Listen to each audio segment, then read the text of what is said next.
ರಾಮನವಮಿ ಮಹಾವಿಷ್ಣುವಿನ 7ನೇ ಅವತಾರವಾದ ಶ್ರೀರಾಮನು ಜನಿಸಿದ ದಿನ. ಅಯೋಧ್ಯೆಯ ರಾಜನಾದ ದಶರಥನಿಗೆ ಕೌಸಲ್ಯೆ, ಕೈಕೇಯಿ ಹಾಗೂ ಸುಮಿತ್ರೆ ಎಂಬ 3 ಜನ ಪತ್ನಿಯರು. ಆದರೆ ಯಾರಿಗೂ ಸಂತಾನವಾಗಿರಲಿಲ್ಲ.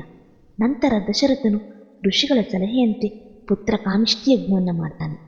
ಈ ಯಜ್ಞದಿಂದ ಸಂತುಷ್ಟನಾದ ಪ್ರಜಾಪತಿ ಬ್ರಹ್ಮನು ದಶರಥನಿಗೆ ದಿವ್ಯ ಪಾಯಸವನ್ನು ನೀಡ್ತಾನೆ. ಈ ಪಾಯಸವನ್ನು ದಶರಥನು ತನ್ನ 3 ಪತ್ನಿಯರಿಗೂ ಹಂಚುತ್ತಾನೆ. ಆ ದಿವ್ಯ ಪಾಯಸದ ಪ್ರಭಾವದಿಂದ ಅವರಿಗೆ ಸಂತಾನ ಭಾಗ್ಯ ಲಭಿಸುತ್ತದೆ. ಇದರಂತೆ ಚೈತ್ರ ಶುಕ್ಲ ನವಮಿಯಂದು ಮಧ್ಯಾಹ್ನ ಪುನರ್ವಸು ನಕ್ಷತ್ರದಲ್ಲಿ ಕೌಸಲ್ಯಗೆ ಶ್ರೀರಾಮನು, ಪುಷ್ಯ ನಕ್ಷತ್ರದ ದಶಮಿಯ ಬೆಳಿಗ್ಗೆ ಕೈಕೆಗೆ ಭರತನು, ಅದೇ ಮಧ್ಯಾಹ್ನ ಆಶ್ಲೇಷ ನಕ್ಷತ್ರದಲ್ಲಿ ಲಕ್ಷ್ಮಣ ಮತ್ತು ಶತ್ರುಘ್ನರು ಸುಮಿತ್ರೆಗೆ ಜನಿಸುತ್ತಾರೆ.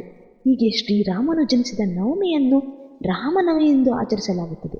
ರಾಮ ಜನ್ಮಭೂಮಿ ಎಂದೇ ಕರೆಯಲ್ಪಡುವ ನಮ್ಮ ದೇಶದಲ್ಲಿ ರಾಮನ ಜನನ ದಿನವನ್ನು ಭಕ್ತಿ ಭಾವದಿಂದ ಶ್ರದ್ಧಾಪೂರ್ವಕವಾಗಿ ಬಹಳ ಸಂಭ್ರಮದಿಂದ ಹಬ್ಬವಾಗಿ ಆಚರಿಸುತ್ತಾರೆ. ಯುಗಾದಿಯಿಂದ ಆರಂಭವಾದ 9 ದಿನಗಳನ್ನು ಗರ್ಭನವರಾತ್ರಿ ಎಂದು ಕರೆಯಲಾಗುತ್ತದೆ. ಯುಗಾದಿಯ ದಿನದಿಂದ ಮುಂದಿನ 9 ದಿನಗಳು ಅಂದರೆ ರಾಮನವಮಿಯವರೆಗೆ ಪ್ರತಿದಿನ ರಾಮಪಾರಾಯಣ ಮಾಡಿ, ನವಮಿಯಂದು ರಾಮ ಪಟ್ಟಾಭಿಷೇಕ ಪಾರಾಯಣ ಮಾಡಿ ರಾಮೋತ್ಸವವನ್ನು ಆಚರಿಸುತ್ತಾರೆ. ರಾಮಾಯಣದಲ್ಲಿ ಅಸತ್ಯದ ಎದುರಾಗಿ ಸತ್ಯದ ಹೋರಾಟವನ್ನು, ದಾನವ ಗುಣದ ಎದುರಾಗಿ ದೈವಿ ಗುಣದ ಹೋರಾಟವನ್ನು ಕಾಣುತ್ತೇವೆ.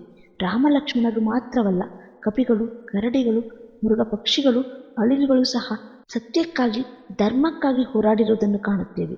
ಹೀಗಾಗಿ ಅದಕ್ಕೆ ಸಲ್ಲುವ ಗೌರವ ಎಷ್ಟೆಂದರೆ, ರಾಮಾಯಣ ಅಥವಾ ಅದರ ಕೆಲವು ಭಾಗಗಳನ್ನು ನಿಷ್ಠೆಯಿಂದ ಓದಿ ಅಥವಾ ಕೇಳಿದ್ದಲ್ಲಿ ಪಾಪಗಳಿಂದ ಮುಕ್ತಿ ದೊರೆಯುತ್ತದೆ ಎಂಬ ನಂಬಿಕೆ ಇದೆ.